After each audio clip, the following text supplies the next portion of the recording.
Meu nome é Luiz Fernando Marcondes Albuquerque. Eu sou filho de Cid Marcondes Albuquerque. Sou de Curitiba, meu pai também.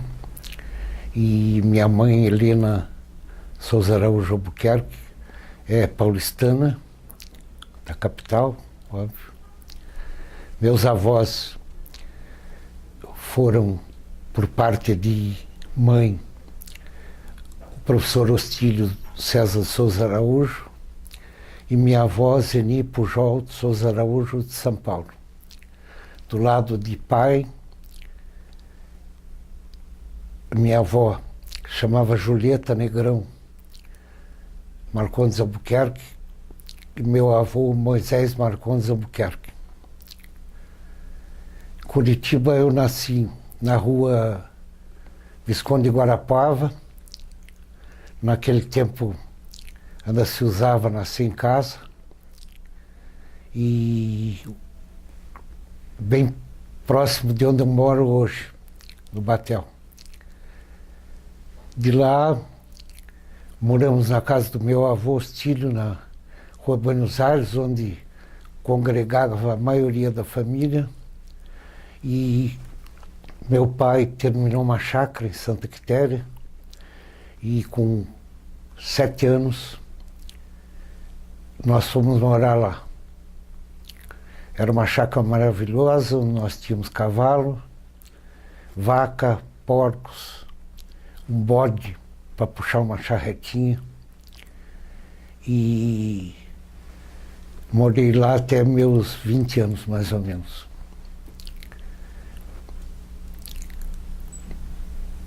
Foi uma época de muita alegria, porque nós tivemos a familiaridade com os animais e também de trabalhar.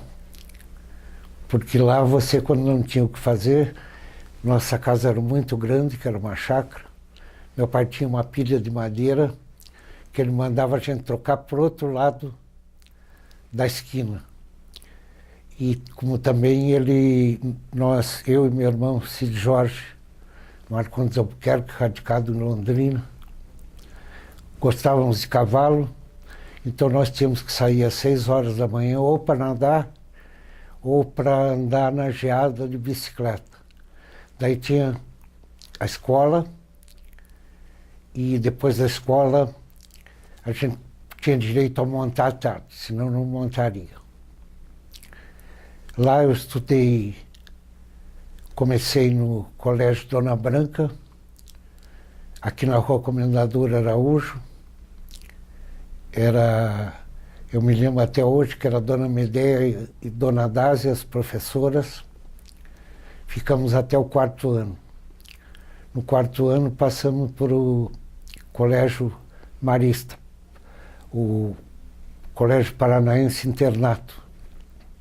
Embora nós fôssemos externos, nós estudávamos até meio-dia e, eventualmente, semi-interno, estudávamos à tarde também.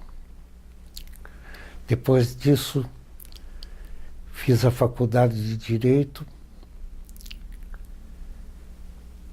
que na época mais ou menos coincidiu com o CPUR. Faculdade de Direito é a Unicuritiba, que na época era a Faculdade de Direito de Curitiba. E o CPUR eu fiz cavalaria, da onde tenho grandes amigos até hoje. Naquela época eram 2 anos, só que se fazia nas férias. E lá eu aprendi muito. Aprendi a fazer acampamento, a fazer cama, que a gente em casa normalmente tem a mãe, né? E dormi em lugar inóspito. E também fiz a cavalaria. Da cavalaria fiz uma equipe de saltos. E essa equipe de saltos representou na federação o CPUR, que na época era o DDE, que era o Departamento de Esportes do Exército. E durante esses 2 anos foi um convívio muito importante, porque Era uma disciplina muito, muito rígida e deu para aprender muito. As viagens que nós fizemos a cavalo, para Palmeira e para outro lugar, tomando geada à noite, tendo que passar rios, simulando uma batalha. E foi uma época, eu estava reticente para entrar no Exército, mas no fim eu agradeço porque foi uma época muito boa e que eu repito outra vez, tenho amigos até hoje, tanto militares, que eram nossos comandantes, como os alunos. Os nossos veteranos, quando passamos para o segundo ano, tivemos os novatos, que a gente chamava de bicho. Tínhamos os bichos que a gente dava um trote, que era um trote horroroso, de forte. E nesse ano foi o ano que nós, por sugestão minha, terminamos com o trote na cavalaria. Porque era realmente, era um trote de um mês e muito duro. Era banho de estrumira e assim por diante. Depois disso, eu fiz faculdade. Enquanto fazia faculdade, antes já da faculdade, eu já tinha começado a trabalhar. Eu comecei a trabalhar na administradora predial, do Dr. Generoso Marques, que era meu tio, que era a primeira imobiliária constituída em Curitiba. E aí eu fiquei anos. E nessa época, já antes do CPUR, nós já fundamos o Sindicato dos Corretores de Imóveis, porque não era uma profissão regulamentada, e o Conselho Regional de Imóveis.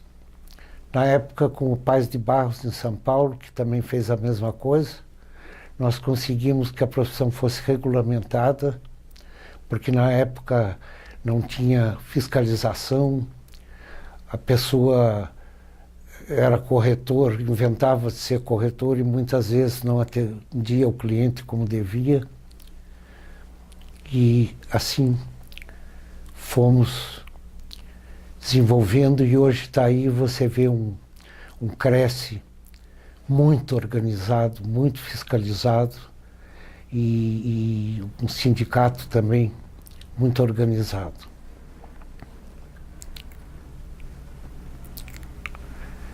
Depois disso,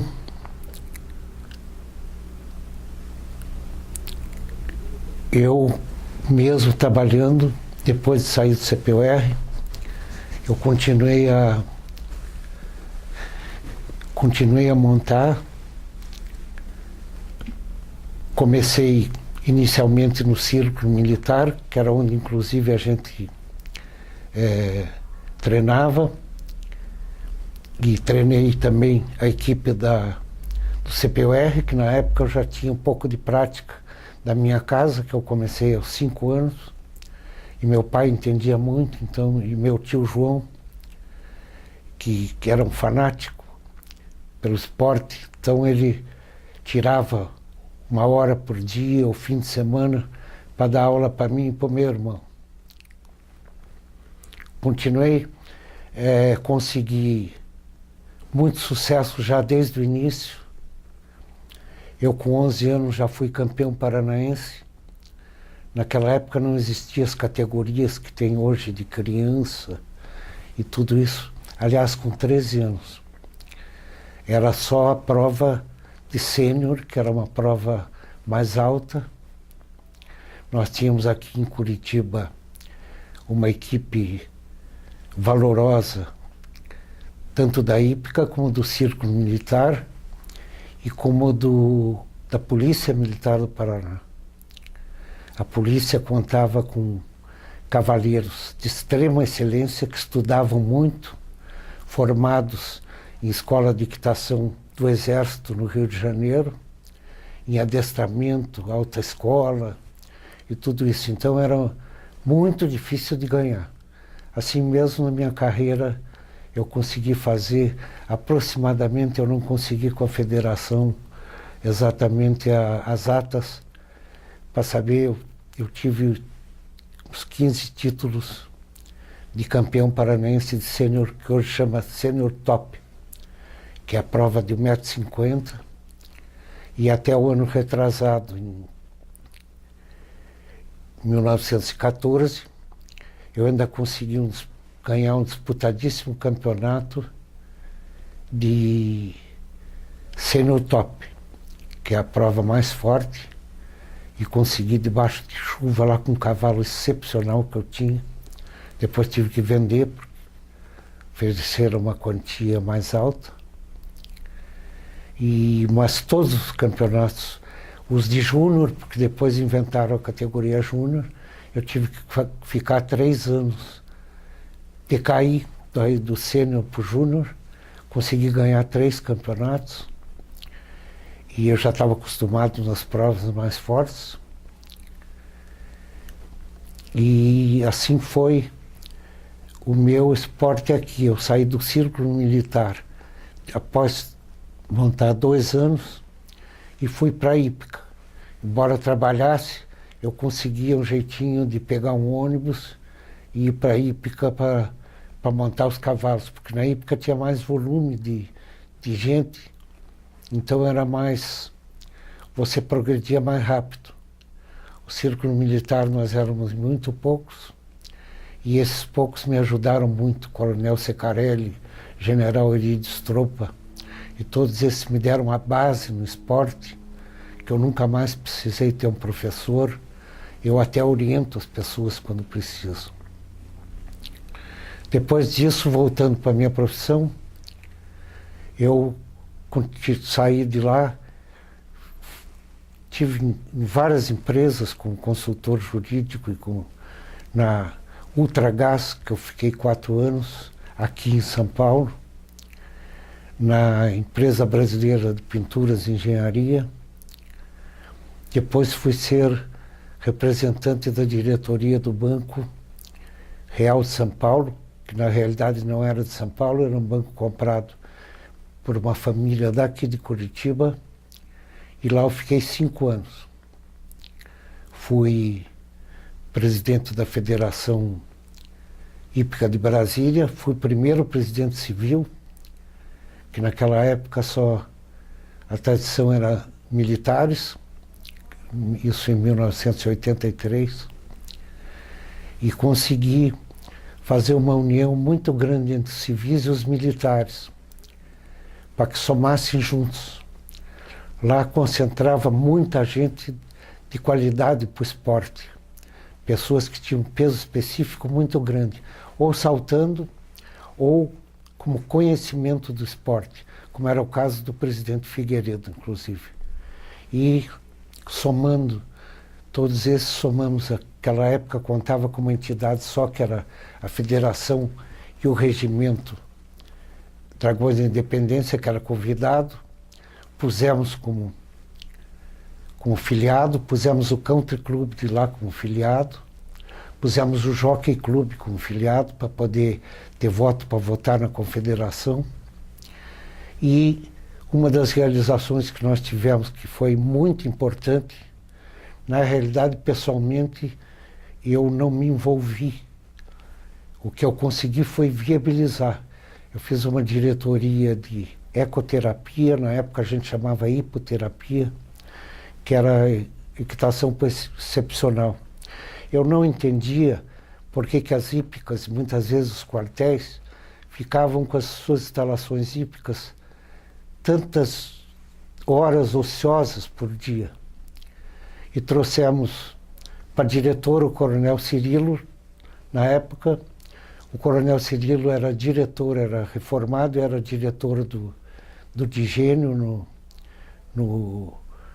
no Objetivo, e o curso Objetivo patrocinou totalmente a federação, e o início disso mandando o Coronel Cirilo para a Europa, trazendo uma médica italiana que tinha sido da equipe, era neurologista, que tinha sido da equipe internacional da Itália de pismo, Então ela tinha a combinação dos dois, que era entender do cavalo e entender da parte da pessoa deficiente. Hoje existem mais ou menos 500 alunos. Chama-se Andi Brasil e tem mais ou menos 500 alunos. Já existia pulverizado no Brasil, em alguns lugares, um princípio dessas escolas, mas não existia uma orientação. Então essa médica italiana, que eu não estou me recordando o nome, nós contratamos várias vezes para vir ao Brasil e dar esse tipo de curso para os instrutores. Os deficientes a gente chamava de aluno e os instrutores de professor. Hoje continua a Andi Brasil com mais ou menos 500 alunos, tocada lá pelo Coronel Cirilo, Coronel Marcon e o Coronel Wickler. Por que coronéis? Você ia dizer é um quartel? Não, não é um quartel. É que gerou esse fruto no país, nos quartéis. Porque os quartéis, aqueles que entendiam bastante de equitação, foram estudar sobre as diversas deficiências com médicos, com fisioterapeutas, etc. E foram surgindo núcleos no país, nos quartéis, como aqui em Curitiba. Hoje está na Sociedade Hípica com uma grande escola que eu também iniciei quando fui presidente. E é uma realidade já no país. A Andi já é uma referência, eu acho que na América do Sul. A Argentina, que era muito mais forte na época no hipismo, ela foi desenvolver depois. Eu acredito que não tem o desenvolvimento dos instrutores, dos médicos que estão envolvidos hoje, dos militares que estão envolvidos. Geralmente eram militares que já estavam reformados e que davam seu tempo total para essas pessoas. Os resultados, dá até arrepio na gente, são excepcionais. Eu vi alunos chegarem lá e com a coluna solta, assim, debruçados na cadeira de rodas, e 2 anos depois ele já começando a falar e já trotando e galopando, e hoje ele já tem até provas baixinhas de salto. Então eu acho que de todas as realizações, que foram muitas lá em Brasília, que nós tivemos o apoio da presença nos concursos, nunca nos deram dinheiro o governo, mas tinha o apoio do presidente Figueiredo, que ia nos concursos, e com isso atraía público e atraía patrocinadores. Ele era uma pessoa muito querida lá em Brasília, então nós aproveitávamos, a mídia nos ajudava muito, conseguimos fazer grandes concursos internacionais com 4, 5 países e transformamos o hipismo de Brasília. A escolinha da Sociedade Hípica de Brasília também, nós demos um apoio em termos materiais, em trazer cronometragem eletrônica, isso para todos os clubes, como fizemos aqui em Curitiba. Trazer a cronometragem eletrônica da Suíça, que aqui nós não tínhamos, conseguimos também tudo isso com patrocinador. E de lá eu já tinha 2 títulos, um de campeão brasileiro sênior top e outro de campeão brasileiro master. De lá eu fui para São Paulo, a trabalho do banco, fiquei mais 2 anos, onde montei também, consegui ser campeão brasileiro do interior, campeão paulista do interior, porque lá eu representava um Aras do interior de São Paulo e que pagava o custo dos cavalos. Eu nunca tive um patrocínio nem para me dar um cavalo olímpico, nem para um pan-americano. tive 2 cavalos que foram para Pan-Americanos, mas cavalos que eu tirei do jockey aqui, um do jockey daqui, o outro do jockey de Uruguaiana, e fiz esses cavalos durante anos, e esses cavalos foram vendidos para outras pessoas e foram representar o Brasil no Pan-Americano de Cuba. Nós fomos a medalha de ouro. Ganhamos das fortes equipes dos Estados Unidos, do Canadá, México, etc. Argentina, que na época era muito forte. Depois, então, eu fiquei em São Paulo, voltei para o Paraná e continuei envolvido no esporte.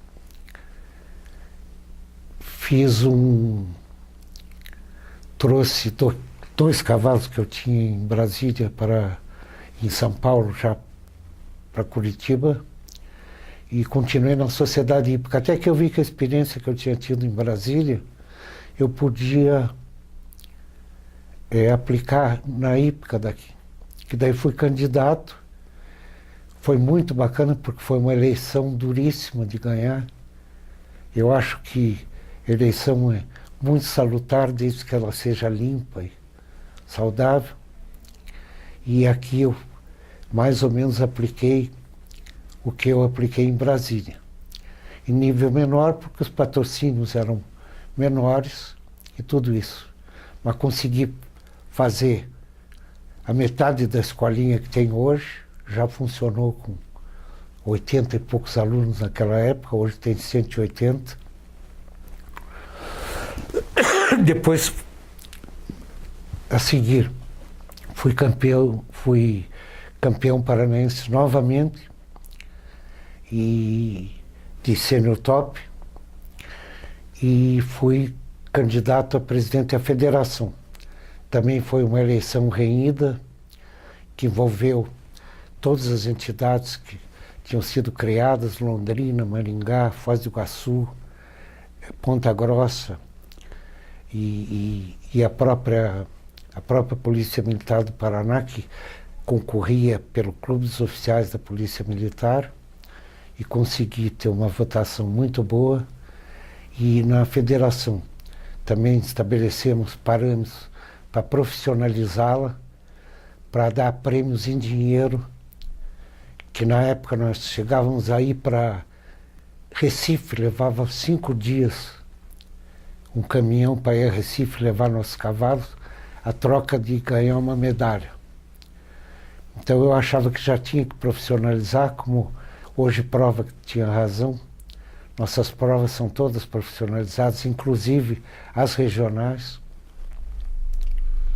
E, paralelamente, a minha atividade de advogado, que eu, como trabalhava num escritório que era dos meus primos, quando eu voltei de Brasília e São Paulo, eu resolvi trabalhar sozinho com mais 2 advogados, que chegaram a 5 na época. E eu, em São Paulo, aproveitei para fazer um curso de direito bancário.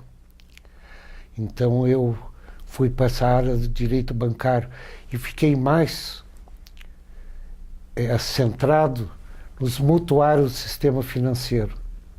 Tive quase 1000 mutuários, dos quais 50% não tinham condição de pagar.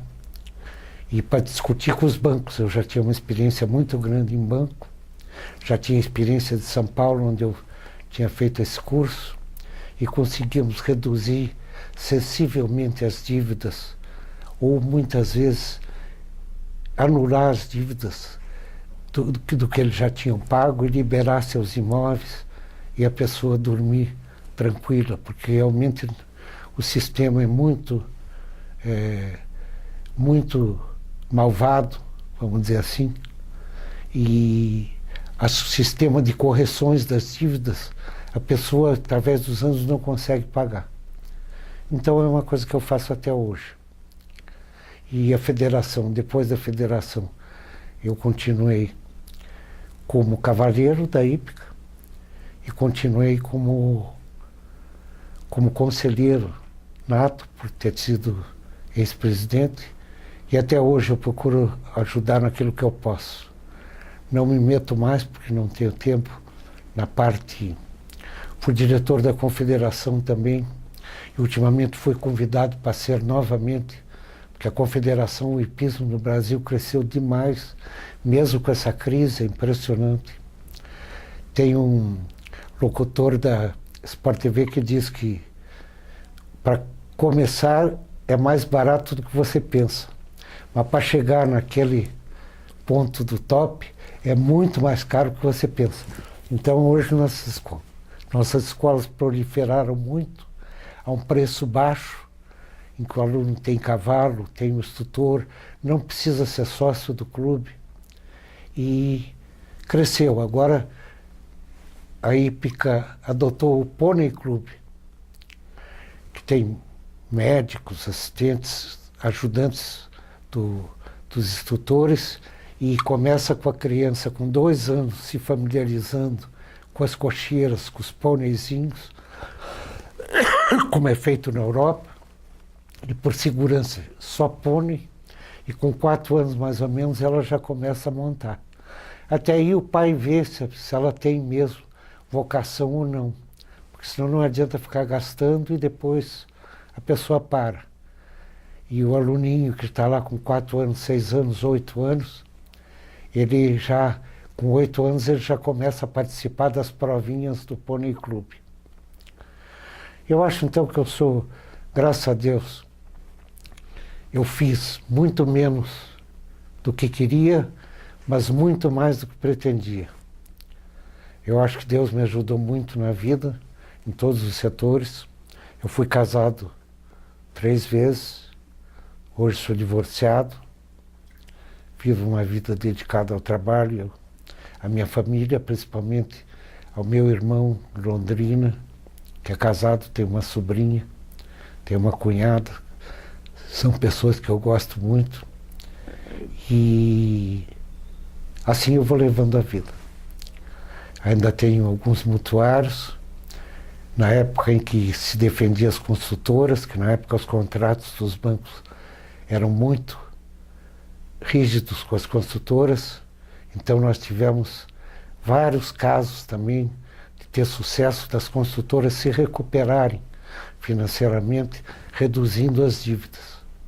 Hoje já acabaram esse tipo de contrato, os bancos foram corrigindo e só tem mesmo a parte de mutuário. E assim eu continuo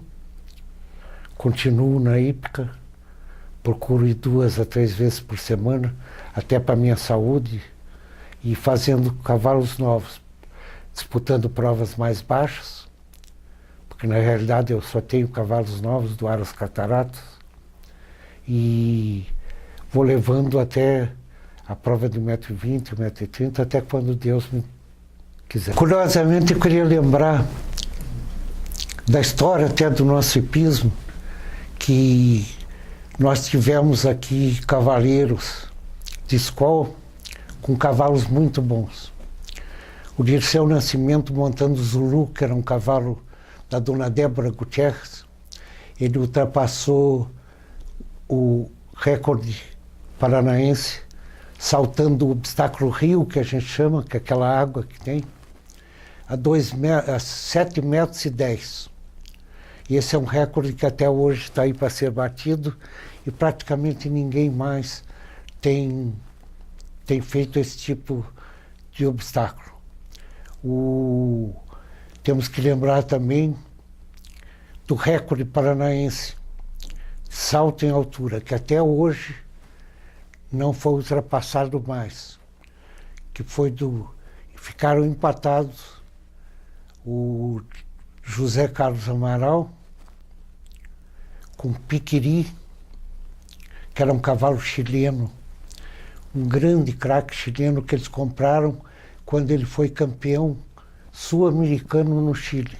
O seu Mário Amaral comprou e trouxe para cá e servia o Beléu, que era o Manuel Luiz Amaral, servia a ele, que era um grande cavaleiro, o seu Mário, e servia ao Zé Carlos e o Geraldo.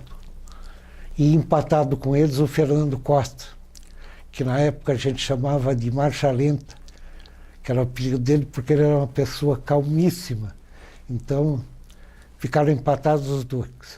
E eu tentei ultrapassar esse recorde, mas pulando obstáculo muro, que esse tipo de obstáculo é um obstáculo que já não está quase se usando, por segurança do cavaleiro e dos cavalos, porque ele ficava muito largo e machucava cavalos, machucava cavaleiros, e hoje a Federação Equestre é muito rígida na segurança dos cavaleiros e principalmente dos cavalos. Nós não podemos mais pôr um obstáculo que o cavalo corra um risco. Um obstáculo, como a gente chamava, uma armadilha, que é um obstáculo que pega todos os cavaleiros e os cavalos, não existe mais isso. E eu tentei, fui a 2,5 m, que eu pulei aqui em Curitiba, e em Londrina, na Força Livre Escola de Equitação, eu passei os 2 metros e tentei os 2,10 m, mas não consegui passar. Nem eu, nem o cavaleiro de São Paulo, que na época estava comigo, que hoje é o diretor de salto da Confederação, Caio Sérgio de Carvalho, cavaleiro olímpico, e nós dois batemos em 2,10 m. E era muito importante porque aqui em Curitiba tinha tradição desse concurso. Então tinha polícia militar também, que tentava os 2,5 m, através do Chile, de réplica, e outros cavaleiros da polícia, do Cimendes, e outros cavaleiros muito importantes da época, o coronel Ariel Damasceno, e Leônidas Mocelin, e todos esses, mas ficou no recorde paranaense, que até hoje, até é uma oportunidade boa da gente dar publicidade para tentar ultrapassar esse recorde, chamar a atenção do público, porque é interessante, porque é um obstáculo só, não precisa entender muito de regulamento, e os nossos cavaleiros com cavalos mais potentes, como eles tiveram na época. Para se ter uma ideia, o recorde mundial está a ser batido desde 1949, é do chileno, hoje coronel, general, Alberto Larraguibel, montando o aço. Ele pulou 2,47 m. Ele treinou 6 meses a chegada no obstáculo, que é um obstáculo de largura, então tem que chegar bem próximo para poder cobrir a altura e a largura. E o Larraguibel passou e nunca mais ninguém conseguiu ultrapassá-lo. E pelos regulamentos, você, por causa de diferença de régua ou de piso, você tem que passar 2 centímetros a mais. Então hoje estamos aguardando alguém que seja recordista mundial, mas tem que passar 2,49 m. Quando no Brasil o nosso recorde é 2,32 m, que é muito alto já. Foram 3 cavaleiros brasileiros na época que passaram os 2,72 m. Companheiros mais importantes, na época em que nós tínhamos essa disputa que era polarizada entre hípica e polícia militar, embora fora da pista um colaborasse com o outro, porque a gente treina em equipe, e muitas vezes nós saímos em equipe mista, composto por militares e civis, que foi a grande parte das vezes, foi do Sérgio Pereira. Sérgio Pereira, Peléu. Sérgio Pereira depois mudou para São Paulo, foi campeão brasileiro por equipe, por São Paulo, foi campeão paulista diversas vezes, e perdemos o companheiro. Mas tínhamos o Beléu, que era Manuel Luiz Amaral, tínhamos da equipe da polícia também cavaleiros variados, e os nossos treinamentos eram muito intensos. E a grande vantagem nossa, enquanto a polícia teve no auge, é que nós tínhamos que trabalhar mais, porque eles trabalhavam muito. Com o hipismo você varia muito o tipo de treinamento, o tipo de prova que você vai pular. Você tem, por exemplo, prova na grama. A prova na grama, o cavalo usa um saltinho chamado rompão, que são parafusos postos nas ferraduras para ele não derrapar, ou ele não escorregar e refugar, por exemplo. Na prova de grama, se chover, daí esse saltinho aumenta. Hoje os pisos de areia são quase padrões da Europa. Não chega aos padrões da Europa porque lá é muito caro o sistema que eles fazem, mas nós já temos uma tecnologia brasileira que os pisos são ótimos. Então você dispensa esse tipo de rompão, que são os saltinhos que usa nas 4 ferraduras.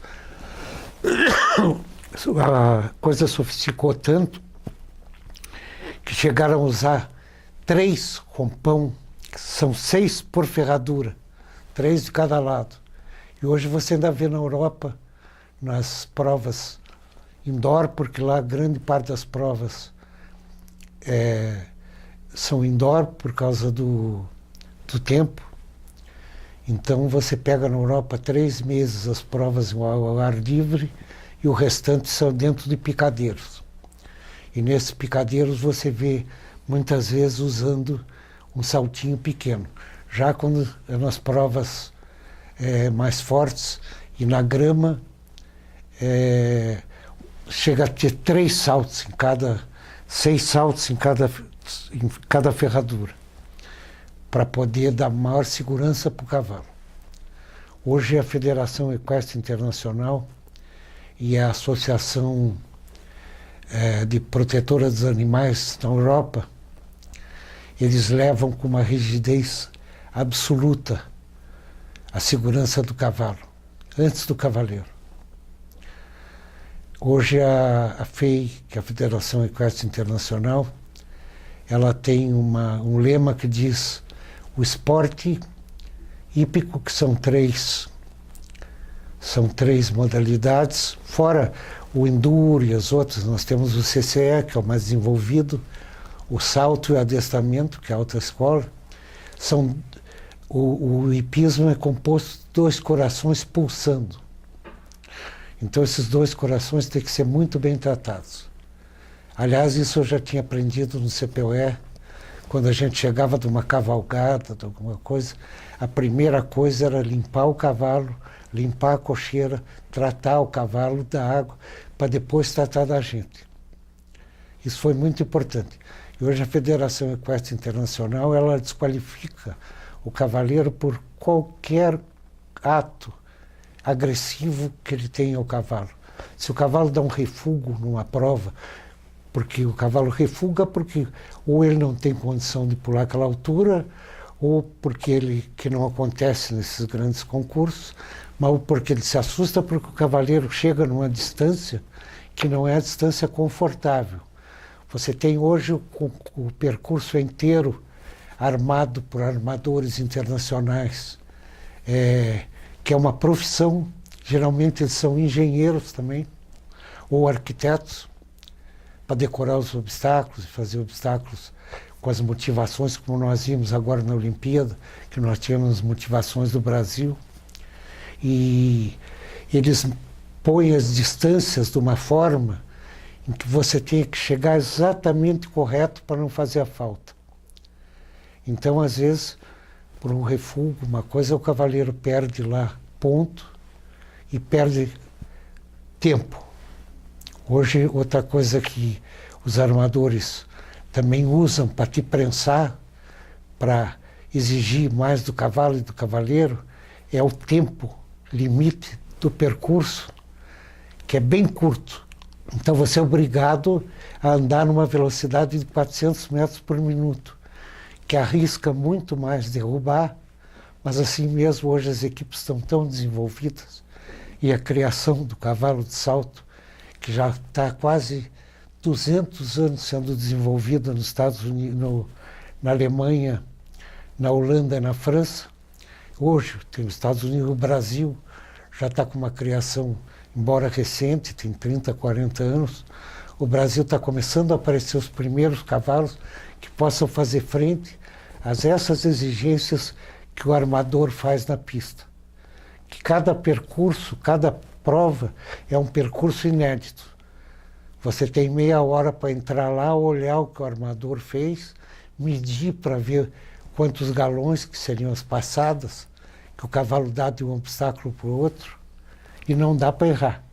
Porque errar hoje os obstáculos, quase todos são ganchos que seguram as varas de ganchos quase reto ou reto, e as varas que na nossa época, anos atrás tinha, nossa época que eu digo, há anos atrás as varas tinham peso NX 30, 40 quilos que machucava os cavalos, hoje a vara no máximo tem 12 quilos.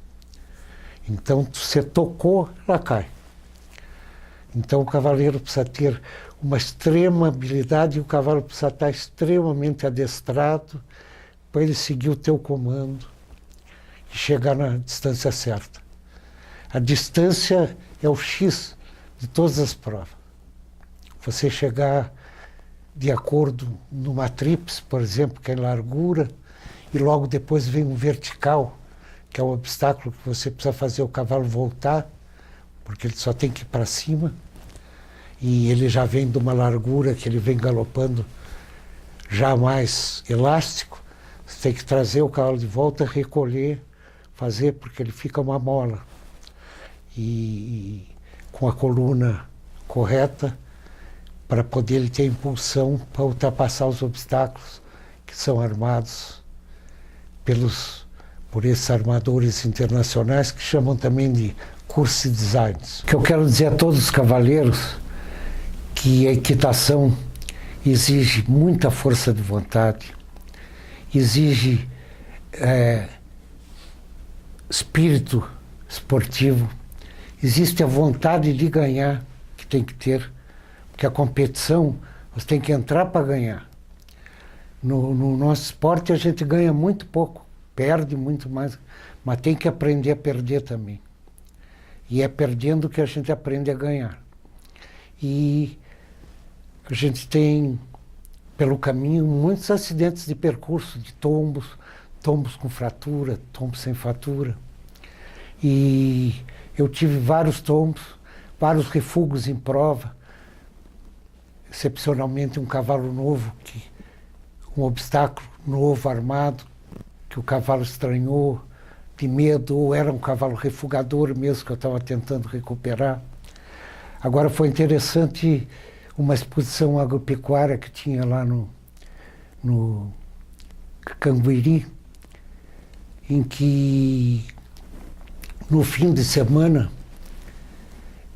estava lá o governador Paulo Pimentel, estava aquilo lá cheio porque aquela exposição era um sucesso, e tinha um cavalo do Exército que trabalhava em 2 palanques, que ele era da escola do Exército no Rio de Janeiro, para treinar os alunos.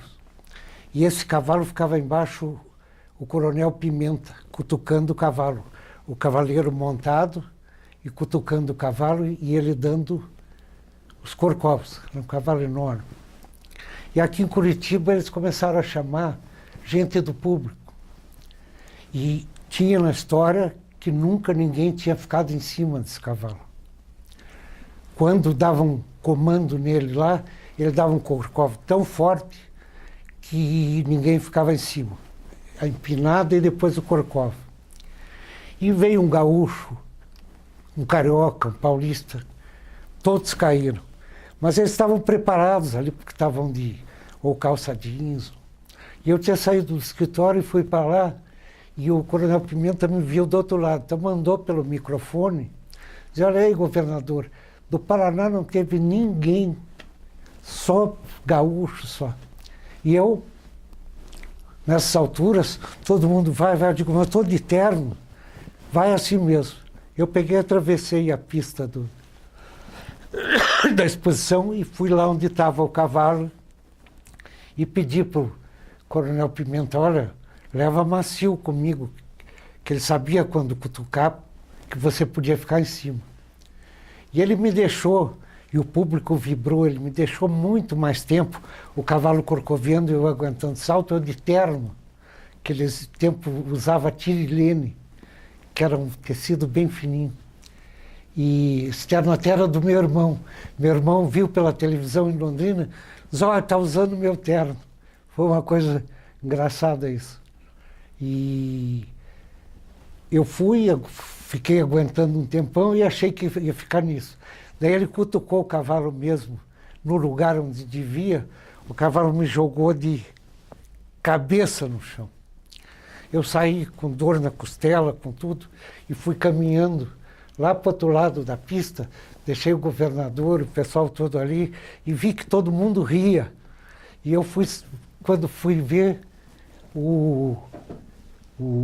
tinha rasgado minha calça do terno, rasgado um pedaço do terno, e o público todo viu, né? Então foi uma risada geral. Eu achei que eles estavam rindo do meu tombo, não era que tinha rasgado a roupa.